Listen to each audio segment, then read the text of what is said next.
share that in my testimony that God has a plan for every single one of us. That's what it's called. God has a plan for us all. And we've got to realise that He has that plan for us. And even though, things may happen in our life and it doesn't start off in the way that it should do, God still has that plan. We only have to look at Jeremiah chapter 9 and verse 11. You want to go on to the next one. It says, "For I know the plans and thoughts that I have for you, says the Lord, plans for peace and well-being and not for disaster, to give you a future and a hope." Amen. So God has that for every single one of us, okay? And He has it before we were even thought of by our own parents, okay? If we go to Psalm 139, verses 13 to 18, it says, "For you formed my innermost parts. You knit me together in my mother's womb." 14, "I will give thanks and praise to you, for I am fearfully and wonderfully made. Wonderful are your works, and my soul knows it very well. My frame was not hidden from you when I was being formed in secret, and intricately and skillfully formed, as embroidered with many colours in the depth of the earth. Your eyes have seen my unformed substance, and your book were all written the days that were appointed for me, when as yet there was not one of them even taking shape. How precious are your thoughts to me, O God! How vast is the sum of them! If I could count them, they would outnumber the sand. When I was awake, I am still with you."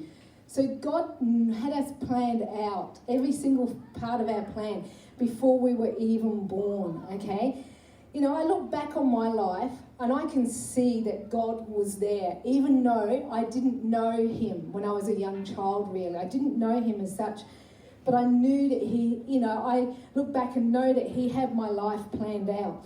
We may plan our lives, but God actually directs our steps. Because as I was growing up, yes, things happened in my life, but I had plans, but they were not God's plans.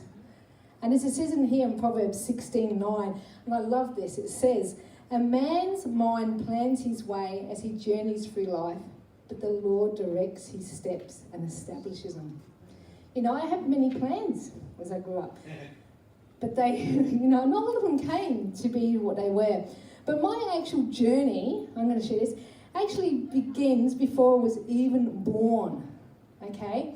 And I want you to put up the next slide there. That one on the side there, it's my mum, and then it's my mum and dad, okay? It's my mum when she was a young child.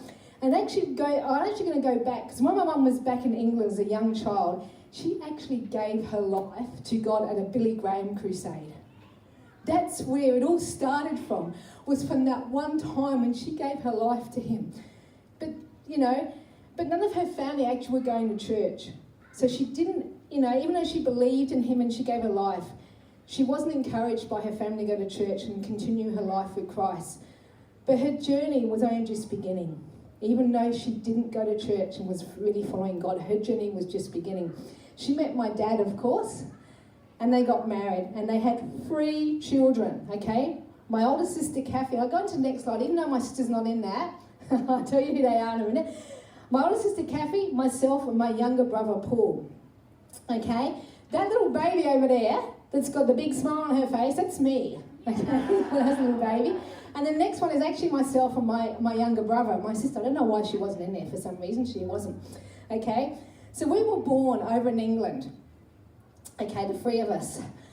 Now, before we came out here to Australia, my dad was actually, I found this out, was actually offered a job over in America. He would have a house, a car, everything supplied over in America. But you know what? God had other plans for my whole family. And so those plans weren't over in America. Those plans were here in Australia. So in 1969, we actually boarded, and if you go to the next one, this ship here called the Angelina Laura. Okay, we come onto that ship over here in 1969. Across that ship, we went to places like Cape Town in South Africa and a few other places. We were called in across, the world as we come out here from England. And we arrived over here in Australia in June 1969. Wow, I was going on 5. And I always remember Mum saying that, we got off the boat in Melbourne, and caught a train from Melbourne to Adelaide, because that's where Mum and Dad were coming to. And we sat at a place, some little unit things up at a place called Para Vista. I don't know if anybody knows where that is in Adelaide. We sat there, and I can remember we hadn't been here for very long, and I can remember Mum and Dad took us on the beach. And it was June, like it is now. And they couldn't work out why there was nobody else at the beach. I'm glad I was a little kid like this, not a big kid. Because over in England, June's summer. Over here, it's winter. So when I'm told that, I'm glad I'm only little. I would have had to have been big, but embarrassing. But yeah, we lived at that place for a while, and then Mum and Dad finally purchased a house in the suburb of Para Hills. Okay, and just down the road from us was the primary school, which is what we went to, Para Hills Primary School. Okay, and then of course once we finished there, we went to Para Hills High School, and life was really good. You know, there was kids across the road from us about the same age. There was like two girls and one boy, like there was in our family. So we got along really well with them, you know, as well. There was also some kids next door to us, okay, that we built friendships with, okay. And this is where things, sorry if I get too, started to change in my life. The young lad next door was about 16, him and his mate. And they sexually abused me. I'd only been a young kid of about 6 years of age at the time. You know, I didn't realise what was going on. And this went on for quite a while, until eventually his dad found out. And I actually thought at the time my parents, because I remember not shortly afterwards, my parents had a big argument with his dad. And I thought my parents knew about it. And for many years, I thought it was shoved under the carpet, because my parents never mentioned anything to me. But I found out later on, probably about 8 years ago, and I actually eventually came and told my mum and dad about what happened, and they didn't know. They hadn't known. And I'm glad I actually confronted them, because even though I still loved them all that time, there was always this thing in my mind of, why did you put it under the carpet? Why did you hide it? And then I realised that they didn't know. So, you know, I was glad I did actually bring it up. So they didn't know what happened. But it was probably, I don't know, about 6 or so months afterwards that whole family just packed up and left. I think the dad was just really couldn't handle what had actually happened. But that's where things turned around for me. Because I can always remember, as you saw back in that photo when I was a little baby, my mum was always saying I was a happy-go-lucky baby, always laughing, and you probably know I do that now, you know. But I changed, I become very introverted, and I was no longer that happy little kid anymore. Things had changed in my life. I withdrew, and I always found if any mum dad had any friends around, and I would run in my bedroom and stay in there and hide. I hated being with other people. I wasn't very good at mixing with other people. You probably think, well, it doesn't sound like the Kim that we know. Which it wasn't. That was not what God created me to be. You know, as I went to school, I did have a few friends, but not very many. And then I always found that after a while, I know something would happen and we were no longer friends. And then I'd make some more friends, and then we're no longer friends, and I could never work out why I could never really keep my friends. And I think it was me. You know, what had happened, it actually really affected me, and I don't think I really trusted anybody, really to that extent, you know. But I do remember one time when I broke up with a lot of my friends. I don't know why, but something inside me said, I've got one true friend, and that is Jesus. And I'd only been to Sunday school here and there, Mum and Dad taking me to Sunday school, but I don't know, something inside me told me, he's my one true friend, that he'll never leave me no matter what. So when I look back, God was still with me. He had my life planned out, and he was still there, even in those times like that. You know, he was there. And he was always with me and my family. And I like to share these times because there's incidents in my life where I have been at death's door, and God's been there. And the first time that happened was basically with my mum. And I'll go on to the next slide if you want to go there. Yeah, that's my mum and dad. That's me on the left, then my little brother and then my sister. And of course then me, my brother and my sister again in that other photo. Dad had some friends up at Lee Creek, so I know everybody knows what Lee Creek is up further up north. Okay, we would quite often go up there, see their friends, stay up there during the school holidays. This one particular time we're heading back from Lee Creek, heading back down to Adelaide, and We're between Lee Creek and Parachiona, so I don't know if anybody knows where that is, but it was back then when we were kids, that wasn't bitumised. It was just all dirt from Hawker to Lee Creek, was just all complete dirt road.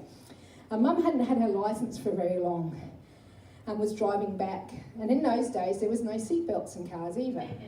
All right? Not like we've got nowadays. But they'd actually put one seatbelt in the car, and that was in the passenger front seat for Mum, because she felt a bit safer with that. But there was no other seatbelts.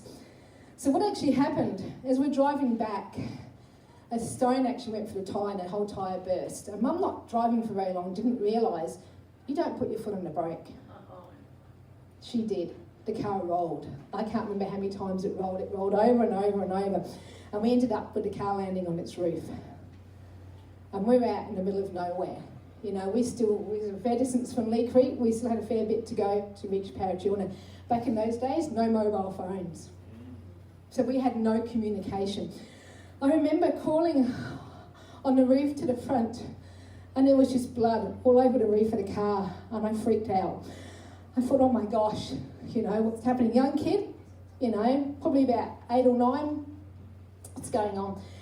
My dad was hanging upside down in the seatbelt and his glasses fell off, so he had to try and find his glasses and eventually got them on and managed to get out and got us kids out. And Mum had actually split her head right across the forehead here on a bar in the top of the roof of the car. She was just bleeding everywhere, so Dad had to get something to put on there and had to try and calm us 3 kids down. We had the dog there as well, trying to calm the dog down too. The dog's going berserk.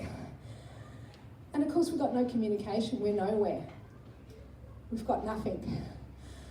You know, and I praise God for this, because I was sharing this with my mum a few weeks ago. We're talking about this and saying how, you know, God was there, even though we didn't know him at the time.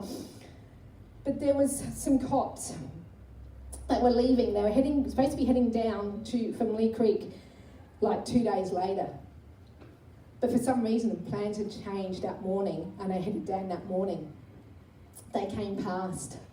So they managed to get, you know, whatever they got in their cars, CVs and everything, and got, you know, ambulance and everything out and all that for my mum. And I just praise God every day, you know. Now even we talk about it, we just know it was God, because that shouldn't have happened. But God had allowed it to happen so that my mum wouldn't die, because he had plans for all of us. And that wasn't for her time to go. You know, she ended up in hospital. She was up in Lee Creek. We managed to come back down. She sat up there for another week or 2 weeks. She had over 100 stitches across her head, you know. That's how bad it was. But we always praise God that, you know, for him, what he'd done, and we know it was him. So after that, both Mum and Dad, they continued to work, put money aside. So every Christmas, we would go away on holidays as a family, you know, because they'd have their time off from work and we'd just go away on holidays. And we used to go down to different places, and this one particular year we went to a place called Beachport, which is heading down towards Mount Gambier. Okay, we wasn't supposed to go there, we were supposed to go somewhere else, we ended up there. And whilst we were there, I don't know if anybody remembers those massive tent crusades they used to have years ago, you know, at the caravan parks that were done by Christian people. And they had one down there. So they had someone dress up at the time in a robot that come around and collect all us kids and take us around. So me, my brother and my sister went along there. And I remember one time the lady was with the teacher, Sunday school teacher was sharing with us, was talking about, you know, a fence. And on one side is like, you know, the devil's side, you know, with all dirt. Then you got the fence, and you got the green side, which is God's side. And she was asking us kids after she went through explaining things, you know, which side do we feel to be on? And so she went and asked each of the kids. And the majority of them said they didn't know, they was on the fence. I think there's 2 or 3 other kids that said they wanted to be on God's side.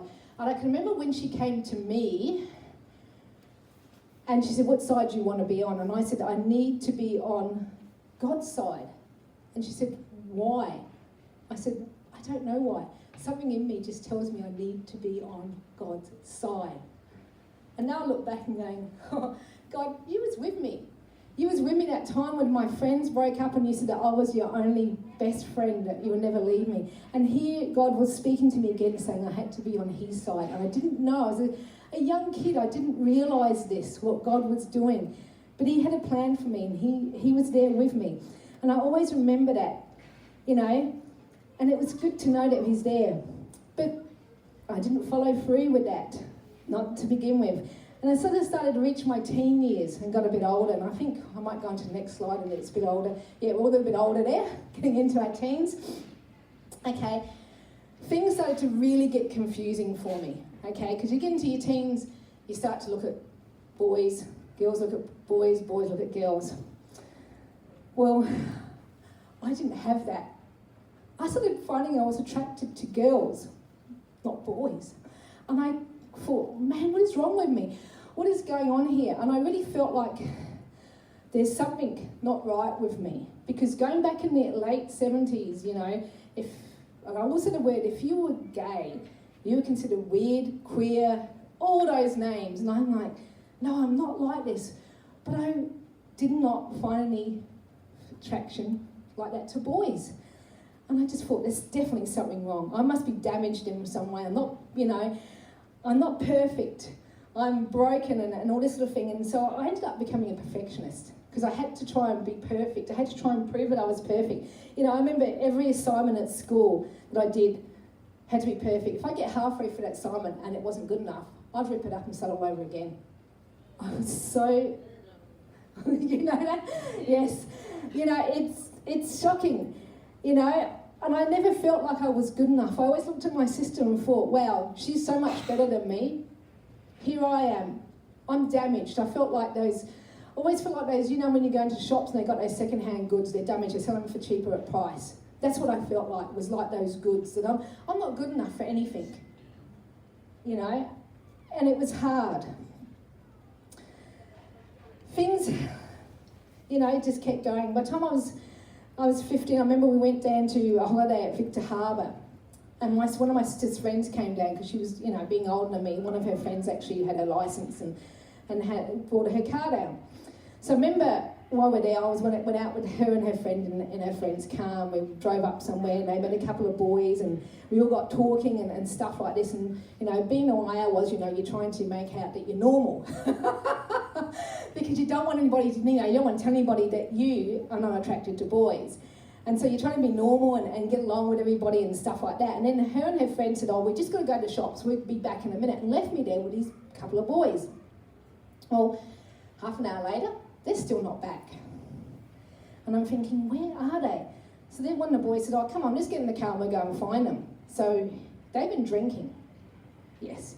Okay, so here I am, a 15-year-old kid, jumps in the car, the guy gets in there behind the wheel, the other guy jumps in the front, said, oh, just jump on my lap. So of course I just jumped in the passenger front on this guy's lap.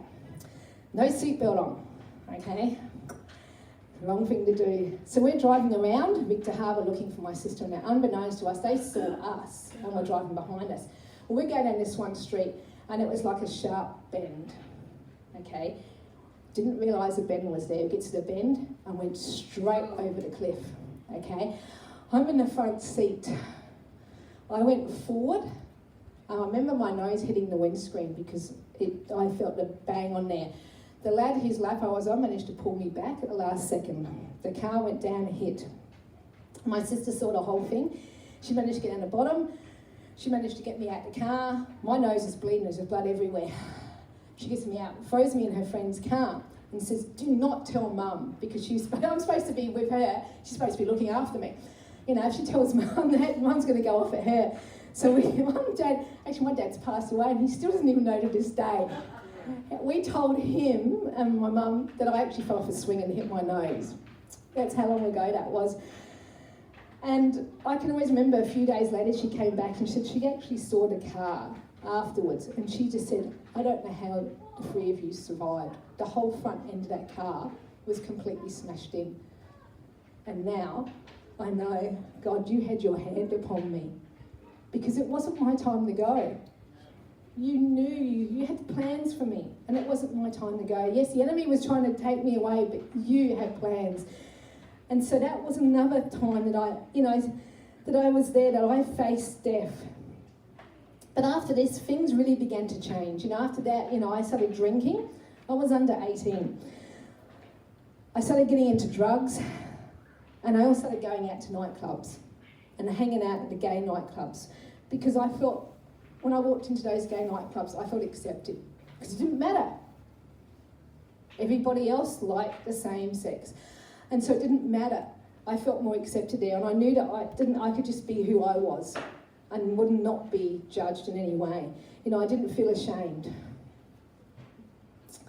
I couldn't tell my family what was going on with me, and I just didn't know why I was the way I was. And when I turned 16, I eventually moved out of home. And it just got to the stage I lost my job. Every day I was either taking drugs or was drinking, just to try and ease the pain and take away all that guilt, that shame that I was feeling in me, And another incident happened. It wasn't long after I was 17. I actually ended up in hospital from an overdose of drugs and alcohol. Again, I faced death, but the Lord saved me again. Part of me said, I don't care, I should have just died. But another part of me said, there must be something more to life than this. There has to be something more to life than this. Something so much more. And while I was going through all this, my sister had actually, one of her friends from school was a Christian, her family were Christian. She started going to church with them. So she gave her life to God. She came back and told me, I was telling my mum and dad went to church. They gave their lives to God. So I would go back and visit them here and there, and every time I went back, Mum was always telling me about God. God's great, how great God is. And part of me thought, I don't want to hear about that. I don't want to hear it. I didn't want to go to their place, half the time because I didn't want to hear about God. I didn't want that. I thought, but even deep inside I kept saying to myself, there must be something more. And then it happened to be that my cousin and his partner were coming over from Perth this particular time, not long after I OD'd. And at the same time, I remember getting up one morning from where I was staying, and I was living in a little flat with some friends over the other side of Adelaide in a place called Parkside, just on the other side of town. I remember getting up one morning and I noticed some kids around, and I tried to go too much into detail. But I went into the kitchen, and one of my friend's boyfriends was in there with his mates, and they were sitting around a table with some needles and drugs. And I hadn't used needles before, and I just looked. I remember walking out and going, if I stay here, I'm going to die. I'm going to die, and I'm not going to see the rest of my life. I'm going to die. And something just said to me, you need to get out. You need to get out now. And I realised that was God telling me I had to get out of here. So I remember packed some clothes. I said, I'm going to go and stay at Mum and Dad's. My cousin and his partner's coming over. I want to catch up with him. So I went and stayed at Mum and Dad's.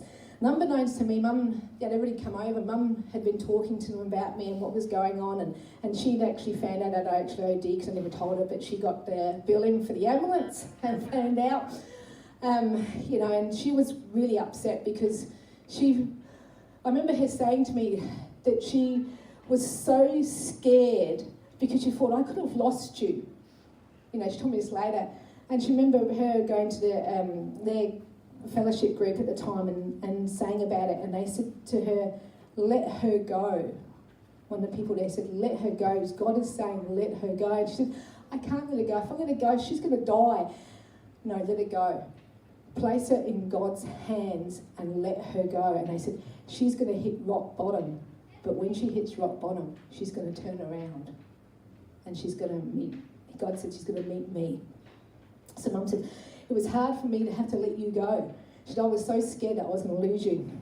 But she'd been talking to my cousin as well and his partner, and they said, how about she come and live with us over in Perth? Get away from all those people and come and live with us. So when they actually approached me about that, I actually said yes, because I knew that I had to get out. I had to get away and far away. So the beginning of 1982, I moved over to Perth. I lived with my cousin and his wife. I was over there for about 9 months. I was 17 years of age, still wasn't an adult. I ended up getting a job working at Coles supermarkets as a checkout chick. And it was really good. I enjoyed working there. It was great. So I did get my life back on track. And yes, I was still drinking a little bit here and there, but I, wasn't doing it every day like I was before,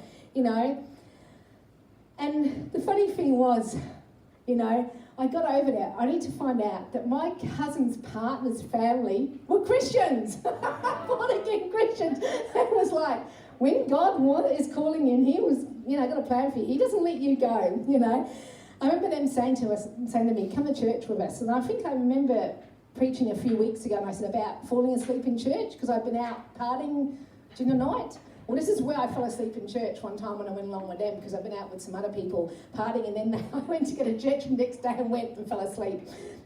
Don't ever do that. But yeah, I went to church with them for a few times. Still hadn't accepted God. Still was trying to push it, God away. But my sister came over for a visit, and we went to church. She went to church while she was there. And when she left, that's when I really realised that I miss my mum and dad. I miss my brother, I miss my sister. And so I made a choice. I'm going to go back to Adelaide. But I'm not going to go back and get mixed up with the other people I was mixed up before. I'm going to try and do something better, make my life better. So I moved back to Adelaide. My parents at the time, when I moved back, were actually in a drama production at their church, which at the time was called Shiloh Christian Family, which is at Ingle Farm. Okay? I remember they said, come along, and they were actually in the production, so I thought, yeah, I'll go along and watch my parents up there on the stage, and cheer them on. And it was 2 days before my 18th birthday. So I gets there, watches it, and I can remember the altar call. And I can remember the person out there singing, who wants to accept Jesus as their Lord and Saviour. And I really felt the Holy Spirit saying, come to me.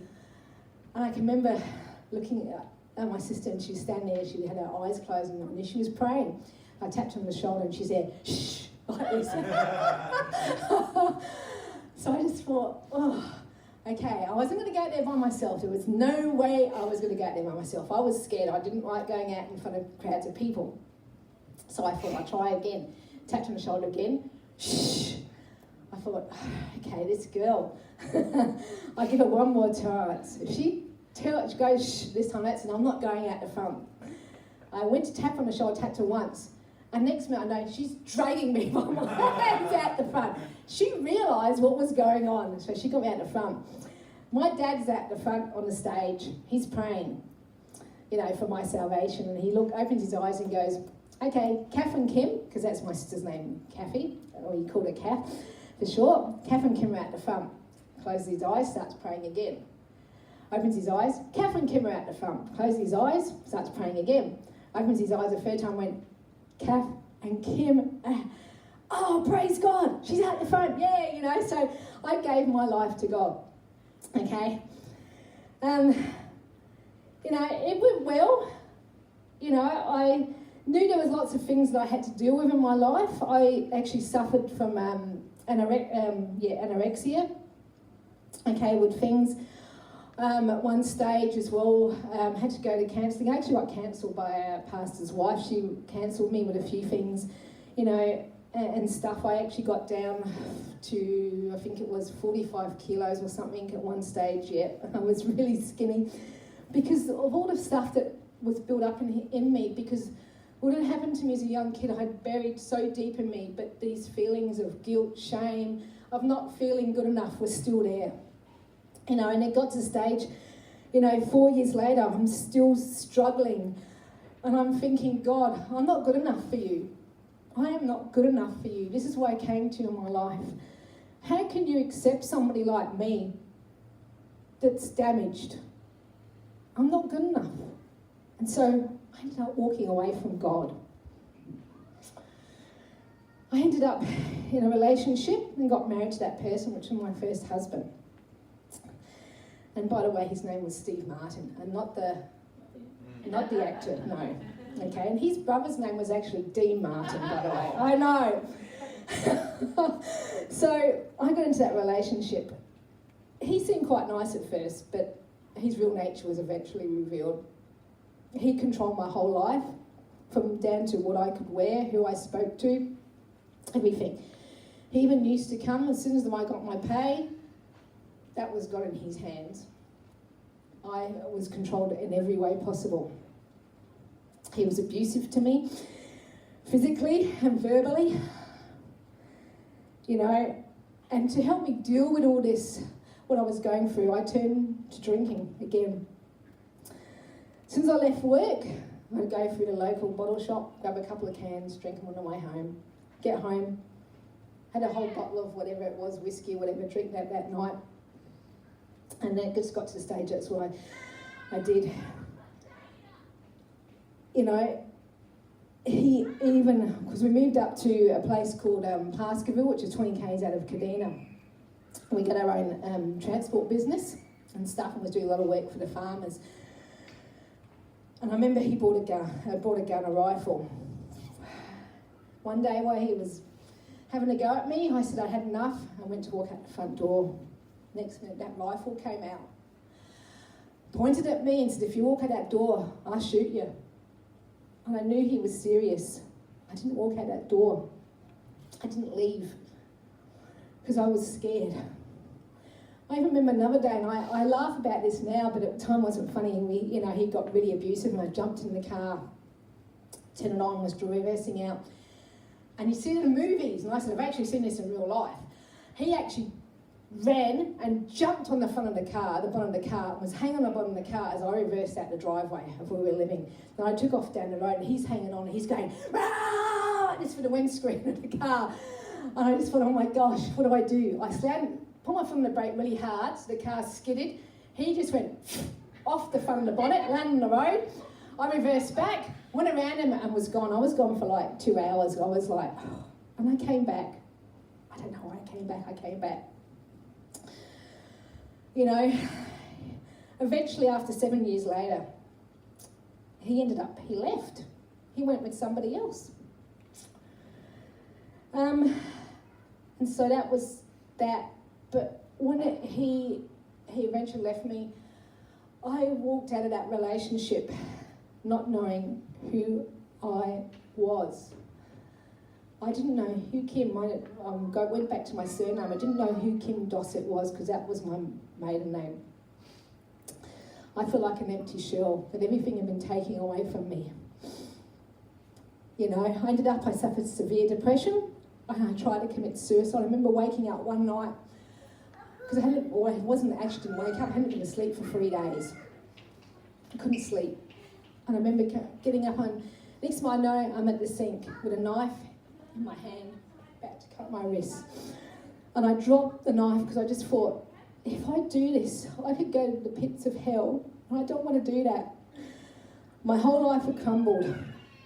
I remember running out, and I just drove, and I was in really no state to drive. I ended up at my mum and dad's place, and ended up, Mum had to take me to the doctors, and they had to put me on some tablets and stuff, and I had to go every day to go and get these tablets from Mum because they were scared that I would actually take too many and overdose.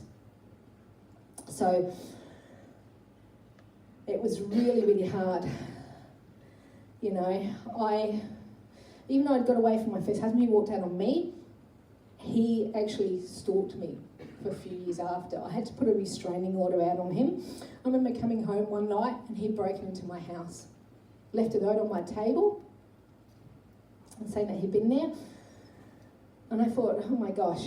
So I had to ring up my parents. They came down, I sat at their house, we rang the police. The police didn't do much. I said, well, he hasn't taken anything. But I said, I've got a restraining order out against him. So in the end, I managed to put that through. They found him, they arrested him, he was locked up for the weekend. I had to go to court and everything else.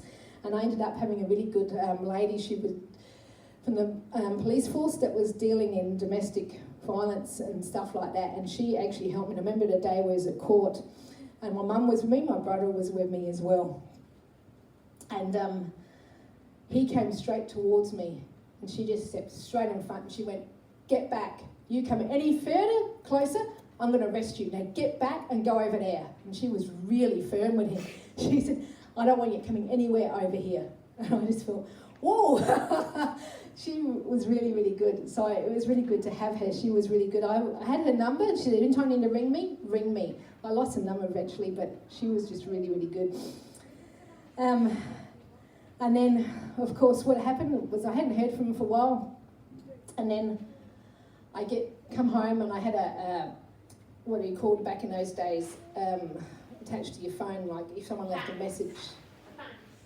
No, it wasn't a fax. They could leave a message on there, a talking message. Oh, answering machine. Answering machine, that's right. I had an answering machine attached to my phone because that way, I used to let that take the calls first just in case. And I got home one day from work and he left a message on my answering machine. So he'd have found out where I was again. I thought, here we go again, I've got to move. He knows obviously knows my address, everything like this. So I found that out later on that he'd been talking to somebody that actually got into the system and managed to find out my addresses. Yeah, I didn't know who the person was because if I found out who it was, I would have reported them for it. So I had to ring up, and I had some spare money. I'd been saving up some money, I had some spare money, so I thought this time I'll ring up a removalist and get them to move me. So rings up this removalist. Oh yeah, okay, we'll get the person to come around on this day. Well, who was my removalist? Grant. Yes! He was my manager removalist. Rocks up, so he's going to move me. Okay, unbeknownst to me at the time I shared this, my mum was praying for a Christian guy to come into my life. So are you divorced by mistake? Yes, I am divorced. I wasn't divorced then when I first met him as a removalist. I got divorced shortly after. It took me 2 years to go for my divorce because he kept stuffing things up. Yeah, I don't want to get into all that, but yeah. But anyway, and so my mum and dad were praying for a Christian guy to come into my life, and then Grant was actually praying for a Christian girl to come into his life because he had known God, but he'd also walked away, but he was still praying for a Christian girl. So in comes Grant. Well, I had a modular lamb suite at the time. It had a corner table with glass in it. So this corner table had been tipped on the side, upside down, you name it. The glass had never, ever fallen out. Well, they turned it on the side, and I just watched the glass of it come out like this and go smash. And I went, I can't believe that. What? Well, he said to me, look, I'll take your number. He said, here's my number, I'll take your number, take your number, and I'll get you the glass fixed. Okay? So, of course, we got in contact. Got talking. Well, as you can see, things went from there. Okay? We started going back to church. The three of us, well, not the three of us, the two of us, sorry. God was in the middle, so he was the third one. Yes, I should say the three of us. Okay? We ended up having 3 kids. So if we go on to the next slide, I think we've got that. Oh no, that's me a bit older. Yeah, we're going to. Oh, that's my mum and dad when I got baptised. That was me when I got baptised in water when I was younger. Yeah, and we're going to the next one. Okay, so we got married. That's my mum and dad there at a wedding, and that's me and Grant. That's our son. Some of you probably would have met our son. He's up here now. Brandon, and then we've got Jemima, and then we've got Jade, who's the oldest. Okay, 3 beautiful kids. And of course, then we end up with a 4th child that we fostered, which is Destiny, who is now 11. So we've had our ups and downs in our life together, through both of what we've been through. But I still had a lot of issues in my life. I still suffered here and there from depression. I was on antidepressants for a few years, which I hated being on. I had to go on them not long after Brandon was born. Had a real bad batch. And I remember being on them after a couple of years, and I just said to God, I want to be off these. I hate them. I can't stand them. I can't, normally I can feel God and I get really teary and stuff like that. It was like all my emotions were completely frozen. I couldn't feel anything. I couldn't feel God. I didn't feel like he was near. I said, I know you're there, God, but I can't feel you like I usually do. So I went out the front for prayer. I said, I want to be healed of this completely, that I can come off these antidepressants. So I remember I ran out of antidepressants and got my prescription in my bag and was going to go down to the chemist to go and get the next lot. Gets home, forgot to get them. Okay, I go the next day, forgot. Next day, forgot. Week later, still had forgotten. And I just thought, hang on, I actually feel better than what I felt for ages. And you're not supposed to, I don't know if anybody knows, if you're on antidepressants, you do not come off them like that. You have to wean yourself off them. Otherwise you can have a big crash. Yeah. And so a week later, I still had not taken any antidepressants. I'd forgotten them, and I was feeling so much better And I just went, God, you've healed me. Because I would not, and I don't recommend anybody to do that, please, unless you are really, really believe, know, because that was only God. And so I have never been on them again since. I had a bout of depression probably going back about 10 years ago, and I refused to go on them. I actually pushed through, got right into God and just said, God, I'm going to let you work me through this, which I did, and I've never suffered from it again since. Okay? It wasn't, but I still couldn't work out what was wrong with me, okay, after all this time. And I remember when I was about 3 years of age, I went on a women's retreat with our church, ladies from the church, and this is when God revealed what my whole problem was, why I felt the way I did. He said to me, you're stronger now, so you can handle this.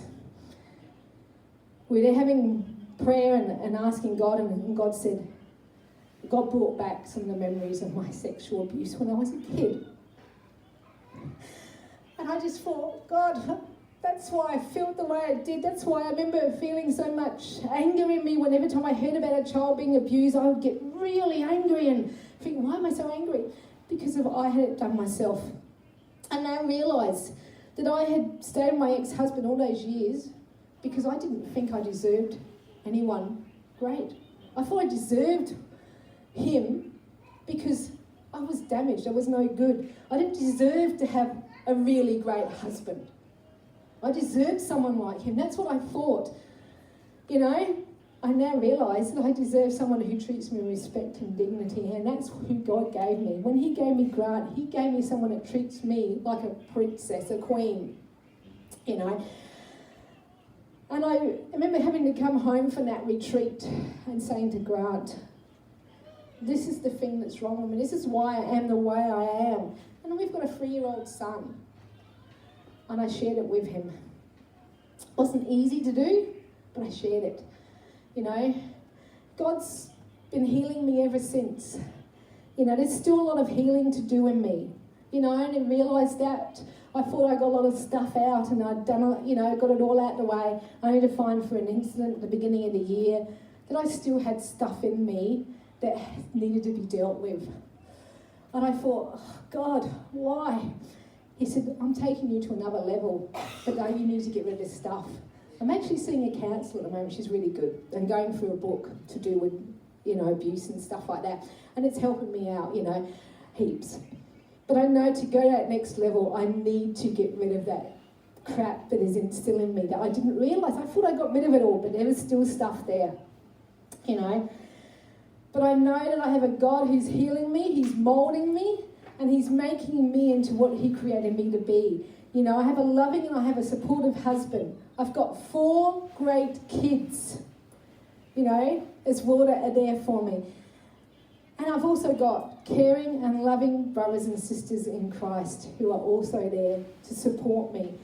And I'm also there to support you too through things, And again, as we come around, I think, what's next? Is there any other slides, or is it Proverbs 16:19.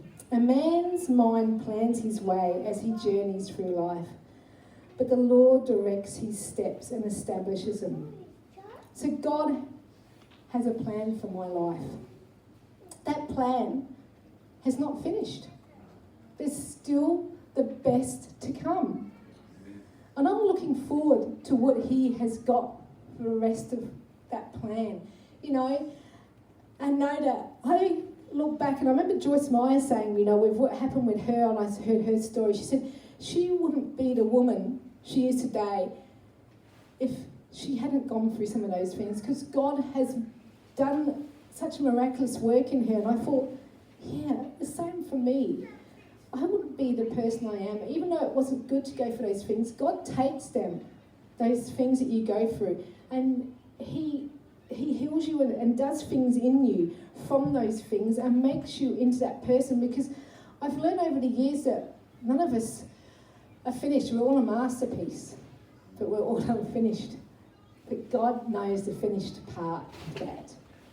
And I'm just like thinking, yes. So today, I don't know what you probably might have been through, something similar, I don't know, in your life. But remember, God has a plan for you. a plan. And He is with you. No matter what happens in your life, He is with you every step of the way.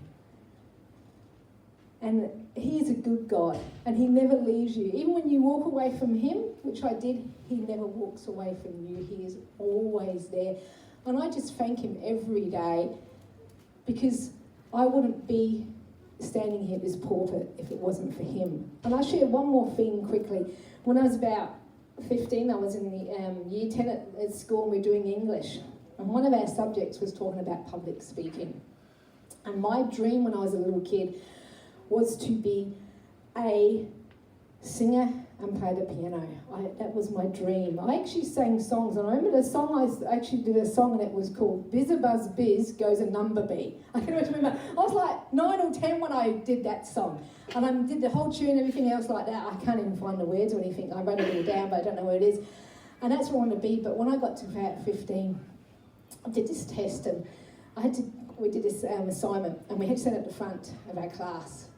And still having a lot of stuff and issues in my life, I found it hard to get up in front of my class. And I stuffed the whole thing up. I used to get tongue-tied. I still do here and there, but I laugh it off. Okay, not the number one perfectionist that I used to be. I've learnt, just let it go. If you make a mistake, so what? But back then, no. And I stuffed the whole thing up. And my English teacher, he didn't do what he should have done.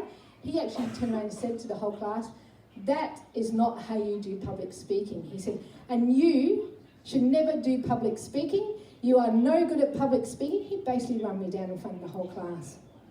Yeah.